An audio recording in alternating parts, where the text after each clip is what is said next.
সুপ্রিয় শিক্ষার্থীবৃন্দ, আসসালামু আলাইকুম ওরহমতুল্লাহি ওবরাকাতুহু। আপনাদের সাথে আমি মুমিনুল স্যার আছি। আজকে আমরা একটা খুবই ডিফিকাল্ট একটা টপিকস নিয়ে আলোচনা করব। এটা থেকে আপনাদের সবসময় যে কোনো পরীক্ষায় ফার্স্ট ইয়ার ফাইনাল বলেন, অথবা টেস্ট পরীক্ষা বলেন, অথবা মডেল টেস্ট বলেন, স্পেশাল টেস্ট বলেন, বোর্ড পরীক্ষা, মেইনলি হচ্ছে আমাদের বোর্ড পরীক্ষা এবং আমাদের অভ্যন্তরীণ ইনস্টিটিউশনের যে পরীক্ষাগুলো আছে ওই পরীক্ষাগুলো আমাদের জন্য বেশি গুরুত্বপূর্ণ। এই পরীক্ষাগুলোতে সবসময় চুজ কমপ্লিমেন্ট থেকে পরিপূরক থেকে একটা বিয়োগ থাকেই। পরিপূরক বিয়োগ এরকম একটা শব্দ থাকে, অথবা হেডিং দেখছো এখানে পরিপূরক বিয়োগ, অথবা যোগের সাহায্যে বিয়োগ, অথবা 8 বিট রেজিস্টার ব্যবহার করে বিয়োগ, এরকম একটা ম্যাথ থাকেই। এখন এরকম একটা ম্যাথ যদি থাকে, শুধুমাত্র আজকের এই ছোট্ট ভিডিওটার মধ্য দিয়ে আপনি জানতে পারবেন কিভাবে পরিপূরক বিয়োগগুলো করা হয়।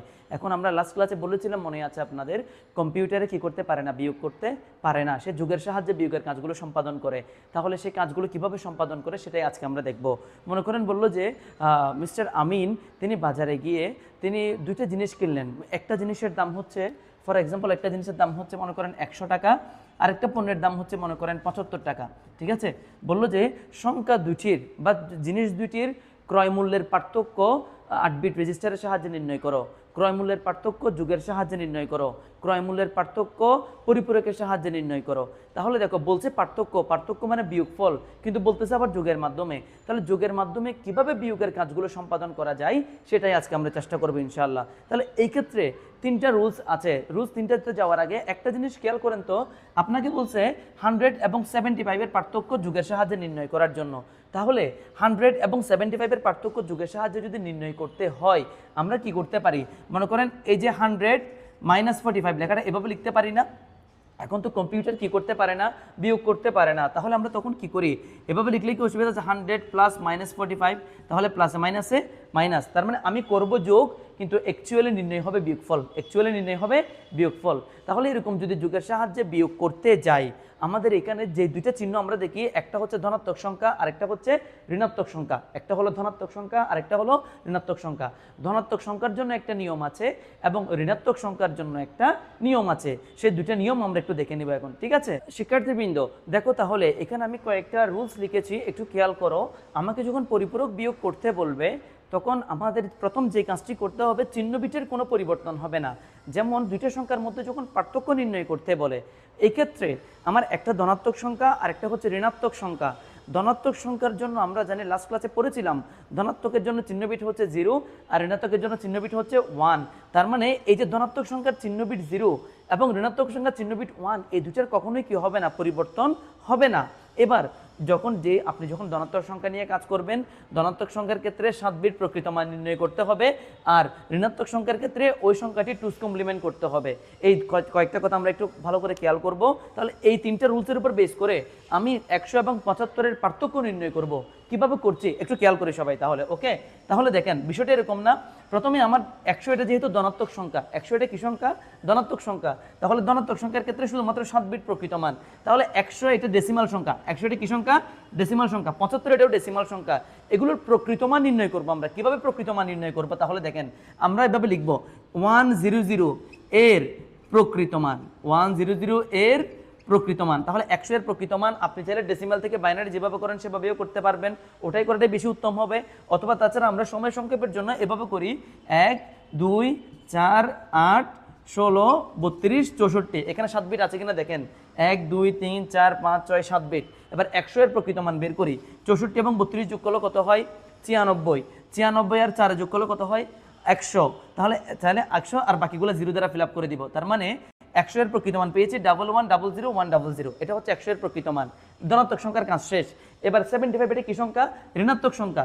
ঋণাত্মক সংখ্যার ক্ষেত্রে কি আমরা প্রকৃত মান বসালে চলবে না? ঋণাত্মক সংখ্যার ক্ষেত্রে অবশ্যই কি করতে হবে? টুস কমপ্লিমেন্ট করতে হবে।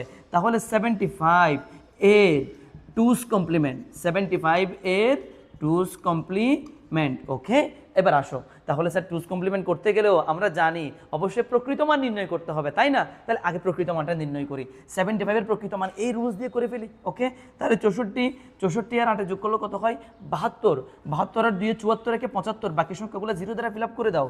তাহলে স্যার এটা তো প্রকৃত মান, এটা কি বসানো যাবে না? এটা বসানো যাবে না, কারণ এটা যেহেতু প্রকৃত মান আমাকে টুস কমপ্লিমেন্ট করতে হবে। যেটাতে কি সংখ্যা? ঋণাত্মক সংখ্যা লেখা আছে দেখো ঋণাত্মক সংখ্যার ক্ষেত্রে অবশ্যই কি করতে হবে? টুস কমপ্লিমেন্ট করতে হবে। তাহলে এবার আসো টুস কমপ্লিমেন্ট কিভাবে করবো, লাস্ট ক্লাসে একটা ম্যাজিক দেখিয়েছিলাম, মনে আছে কিনা দেখো তো। প্রকৃত মানের ডান থেকে বামে আসার সময় যতক্ষণ 1 পাবো না ততক্ষণ লিখতে থাকবো, যেই মাত্র 1 পাবো সে 1টা বসিয়ে দিয়ে বাকি মানগুলোকে উল্টিয়ে দিব। তাহলে দেখো প্রথমে 1 পেয়ে গেছো, ভেরি গুড, 1টা বসিয়ে দিয়ে বাকি মানগুলো কি করে দাও? উল্টিয়ে দাও। 1টা 0, 0টা 1, 1টা 0, 0টা 1, 1টা 0। তার মানে আমার এই দুইটা মান এখন আমি ব্যবহার করব। আমরা কি বিয়োগ করব না? কম্পিউটার কি করতে পারে না? বিয়োগ করতে পারে না। আমরা করব যোগ, নির্ণয় হবে বিয়োগফল। আমরা করব যোগ, কিন্তু নির্ণয় হবে কি? বিয়োগফল। তাহলে কিভাবে হবে? আমরা একটু তাহলে এটা লিখি, আমরা এই পাশে এটা লিখি, যেহেতু আমরা জানা হয়ে গেছে রুলসগুলো, আমরা রুলসটা মুছে দিই, কেমন?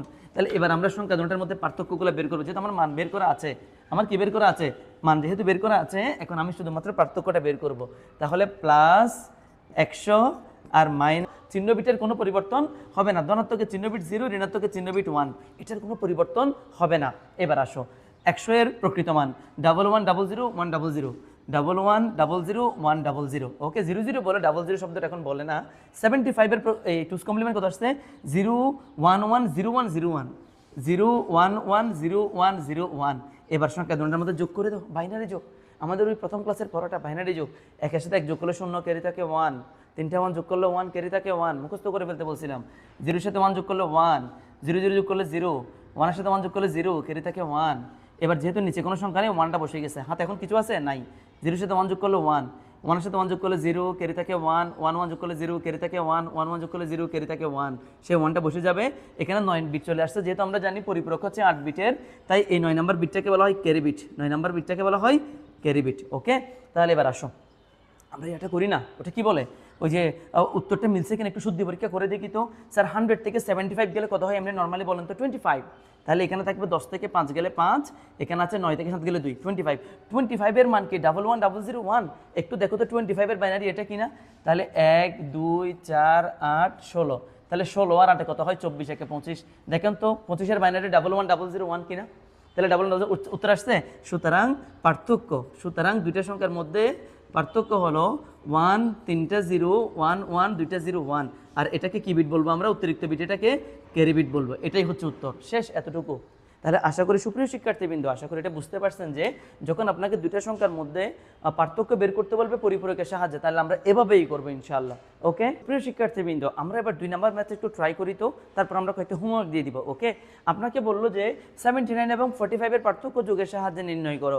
তাহলে দেখো 75 এবং 49 এর পার্থক্য বলছে, তাহলে আমার বলছে পার্থক্য বিয়োগফল, কিন্তু কার মাধ্যমে নির্ণয় করতে বলছে? যোগের সাহায্যে। তার মানে এটা পরিপূরক বিয়োগ, তার মানে এটা কি বিয়োগ? পরিপূরক বিয়োগ। তাহলে আমরা সেই পরিপূরক বিয়োগটা কিভাবে করব একটু খেয়াল করো। 79 ও 45, 79 ও 45, তাহলে 79 ও 45 বলে লেখাটা এরকম না, আপনারা কিন্তু নিচে নিচে করবেন। আমার জায়গা সংকুলনের কারণে আমি পাশাপাশি করছি, এগুলো অবশ্যই করতে হবে এই অংশগুলো, ঠিক আছে? তাহলে বিষয়টা এরকম না, প্লাস 79 মাইনাস 45, বিষয়টা এরকম না। তার মানে 79 এটা ধনাত্মক সংখ্যা, 45 এটা কি সংখ্যা? ঋণাত্মক সংখ্যা। তাহলে ধনাত্মক সংখ্যার ক্ষেত্রে আমরা জানি শুধুমাত্র প্রকৃত মান, তার মানে আমার এখানে 79 এর প্রকৃত মান বসবে, আর 45 যেহেতু ঋণাত্মক সংখ্যা, এটার অবশ্যই কি বসাতে হবে? টুস কমপ্লিমেন্ট বসাতে হবে। তাহলে আমাদের প্রথম কাজ কি ছিল? প্রথম কাজ অঙ্ক বসানোর সাথে করে ফেলবো আমরা। তাহলে চিহ্নবিট, ধনাত্মকের জন্য চিহ্নবিট 0 আর ঋণাত্মকের জন্য চিহ্নবিট কত? 1। এদের কোনো কি হবে না? পরিবর্তন হবে না। এবার আসো 79 এর প্রকৃত মান, তাহলে 7 এর প্রকৃত মান কত আসে দেখো তো? 64 এবং 8 যোগ করলে কত? 72, 72 4 76, 77 78 79। তার মানে 100 4টা 1, 100 1 2 3 4টা 1, শেষ। এবার 45 এর টুস কমপ্লিমেন্ট, আমরা জানি টুস কমপ্লিমেন্ট করতে গেলেও অবশ্যই আমাকে কি করতে হবে? আগে প্রকৃত মান বের করতে হবে। তাহলে 45 এর প্রকৃত মান কত আসে দেখেন তো? 32 আর 8 40, 44 একে 45। তার মানে বাকি সংখ্যাগুলো 0 দ্বারা ফিল আপ করে দেবো, ভুল করিয়েন না। যেহেতু 45 এর বাইনারি আসছে আমার 6 বিট, 6 বিটকে টুস কমপ্লিমেন্ট করে দিয়ে যদি এখানে বসিয়ে দেন, উত্তর মিলবে না স্যার, উত্তর ভুল চলে আসবে। উত্তর কখন মিলবে?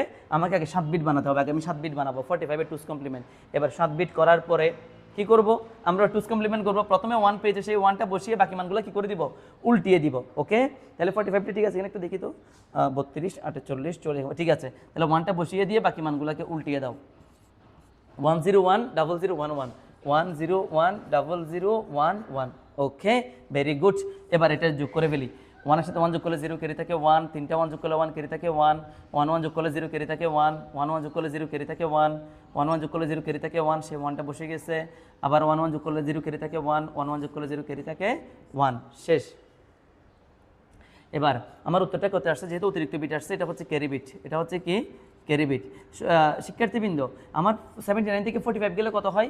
এখানে থাকে কত 4, তাই না? আর এখানে থাকে কত 3, 34। 34-এর বাইনারি 1 3টা 0 1 0 কিনা দেখি আপনারা করে দ্রুত বলেন তো। 34-এর বাইনারি 1 3টা 0 1 0 কিনা?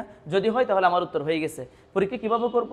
প্রথমে আমরা প্রকৃত মানটা খাতায় উপরে করব, এরপর টু স্ক্রিন করব, এরপর নিচে এই অঙ্কটা করব। আমার ওখানে স্পেস নাই বলে আমি সেটা বাম পাশে করছি, ঠিক আছে?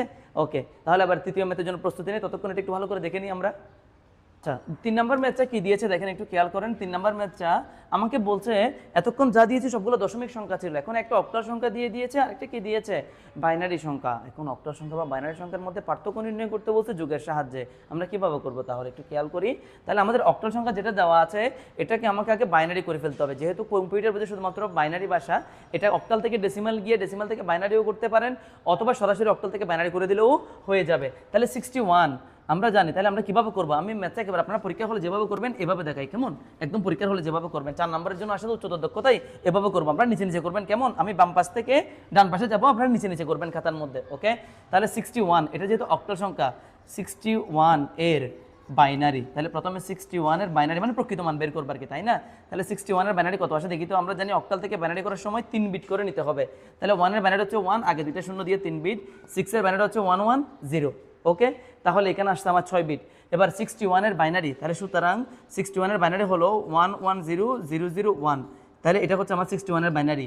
আর 1 0 1 0 1 এখানে আছে কয় বিট? 5 বিট। তার মানে এটা ধনাত্মক সংখ্যা হবে, এটা ঋণাত্মক সংখ্যা। কিভাবে বুঝলাম? কারণ এটা বড় সংখ্যা, বড় সংখ্যাটা হবে ধনাত্মক, ছোট সংখ্যাটা হবে ঋণাত্মক। আর আমাকে বলেও দিছে এটা থেকে এটা বিয়োগ করার জন্য, পার্থক্য বের করার জন্য। তার মানে আমার দুই ধরনের মান পেয়েছি, একটা হচ্ছে ধনাত্মক সংখ্যা আর একটা হচ্ছে ঋণাত্মক সংখ্যা। তাহলে আমরা রুলস ঠিক রাখবো, প্রথমে চিহ্ন বিটের কোনো পরিবর্তন হবে না, তাই না? আর ধনাত্মকের ক্ষেত্রে শুধুমাত্র প্রকৃত মান। আমার তো অলরেডি ধনাত্মক সংখ্যাটার প্রকৃত মান দেওয়াই আছে, আলাদা করে আমার প্রকৃত মান বের করার কোনো প্রয়োজন নাই। ঋণাত্মক সংখ্যাটা যেহেতু আমার টুস কমপ্লিমেন্ট করতে হবে, কারণ আমরা জানি ঋণাত্মক সংখ্যার ক্ষেত্রে অবশ্যই কি করতে হবে? টুস কমপ্লিমেন্ট করতে হবে। তাহলে আমরা এই সংখ্যাটা টুস কমপ্লিমেন্ট করব। তাহলে আপনারা নিচে নিচে করি, এখানে জায়গা আছে যেহেতু এখানে করি। 1 0 1 0 1 এর টুস কমপ্লিমেন্ট, টুস কমপ্লিমেন্ট। তাহলে এবার আসেন 1 0 1 0 মানে টুস কমপ্লিমেন্টটা এখানে আছে 5 বিট, আগে আমি 7 বিট বানাই। 0 0 1 0 1 0 1, এখানে কয় বিট আসছে? এখন এখানে 7 বিট আসছে, তাই না? 0 0 1 0 1 0 1, 7 বিট আসছে। এবার ডান থেকে বামে আসার সময় যতক্ষণ 1 পাবো না, তাহলে 1 পাইছি, এই 1টা বসিয়ে বাকি মানগুলোকে উল্টিয়ে দিব, ঠিক আছে? তাহলে 1 1 0 1 0 1 1, ঠিক আছে? 7 বিট আসছে, তাহলে এটা হচ্ছে প্রকৃত মান, এটা হচ্ছে টুস কমপ্লিমেন্ট। এবার এই দুইটার মধ্যে আমি কাজ করব, এই দুইটার মধ্যে আমি এখন কি করব? কাজ করব। কিভাবে করব তাহলে দেখি। তাহলে ধনাত্মক সংখ্যা হচ্ছে 1 1 3টা 0 1 সমান, আর ঋণাত্মক সংখ্যা হচ্ছে -1 1 0 1 0 1 1 সমান। এবার আসি, প্রথমে চিহ্ন বিটের কি হবে না? কোনো পরিবর্তন হবে না। প্লাসের জন্য 0 আর মাইনাসের জন্য 1, এটার কোনো পরিবর্তন হবে না। এখানে আছে 1 2 3 4 5 6 বিট, আমার লাগবে 7 বিট। আগে একটা শূন্য দিয়ে 1 1 3টা 0 1, তাহলে 3 4 5 6 7 8 বিট হয়েছে। এবার এটা টুস কমপ্লিমেন্টটা বসিয়ে দিই, 1 2 3 4 5 6 7 বিট আছে। 1 1 0 1 0 1 1। এবার যোগ করবো নাকি বিয়োগ করবো? চটপট আপনারা করে উত্তরটা একটু দেখেন তো আমার সাথে মিলে কিনা। এখন আমরা যোগটা করে দিব, দুটোটা যোগ করে দিব। 1 এর সাথে 1 যোগ করলে 0, ক্যারি থাকে 1 1 1 যোগ করলে 0, ক্যারি থাকে 1 1টা বসে যাবে, 1টা বসে যাবে, 1টা বসে যাবে। আবার 1 1 যোগ করলে 0, ক্যারি থাকে 1 1 1 যোগ করলে 0, ক্যারি থাকে 1 1 1 যোগ করলে 0, ক্যারি থাকে 1। এই 1টা কি হিসেবে কাজ করবে স্যার? এই 1টা ক্যারি বিট হিসেবে কাজ করবে। কি হিসেবে কাজ করবে? ক্যারি বিট হিসেবে কাজ করবে, দ্যাটস ইট। তাহলে দেখেন, আমাকে যদি যে সংখ্যাই দেওয়া থাকুক না কেন, আমি বাইনারি বের করতে জানলে তাহলে আমি টুস কমপ্লিমেন্ট অবশ্যই করতে পারবো, তাই না? তার মানে যদি আমাকে অন্য সংখ্যায় দেওয়া থাকে, সেটাকে যদি আপনার কাছে মনে হয় যে স্যার প্রথম 1 এবং 2 নম্বর উদাহরণ আমার জন্য বেশি ভালো হয়েছিল, ডেসিমাল দেওয়া ছিল, ওখান থেকে প্রকৃত মান করে আমি বাইনারি করতে পারছি, তাহলে আপনি এই অক্টাল সংখ্যাকে ডেসিমাল করে ফেলবেন, এই বাইনারি সংখ্যাকে ডেসিমাল করে ফেলবেন। ডেসিমাল থেকে আবার ওই আগের 1 এবং 2 নম্বর নিয়মের মতো করে করতে পারেন। তবে এটা করতে গেলে স্যার একটু সময় সাপেক্ষ। আমার মনে হয় এই দুইটার যেই সংখ্যায় দেওয়া থাকুক না কেন, সেটাকে বাইনারিতে করে আপনি কাজটা করেন, আপনার জন্য ইজি হবে। একটা দুটো ম্যাথ ট্রাই করেন, আস্তে আস্তে ইজি হয়ে যাবে ইনশাআল্লাহ, ঠিক আছে? তাহলে এতটুকুই থাকবে, পরবর্তী নতুন কোনো হোমওয়ার্ক দেওয়া পর্যন্ত সবাই সবাই ভালো থাকবেন, সুস্থ থাকবেন ইনশাআল্লাহ। আর যেটা আমি বলেছি আপনাদেরকে আগেও, যেহেতু এই পরিপূরক বিয়োগগুলো অনেক জায়গায় অনেকভাবে আছে, আপনি হয়তো বা দুদিন বুঝতে পারেননি, যদি আমার ভিডিও দেখে যদি আপনি বুঝতে পারেন বলে মনে হয়, মানে আপনার কাছে বিষয়টা ইজি মনে হয়, তাহলে অবশ্যই এই ভিডিওটা আপনি শেয়ার করে দিবেন এবং আপনি এই পেজটাতে অবশ্যই একটা ফলো দিয়ে রাখবেন। ঠিক আছে ইনশাআল্লাহ। ওকে, আল্লাহ হাফিজ, আসসালামু আলাইকুম।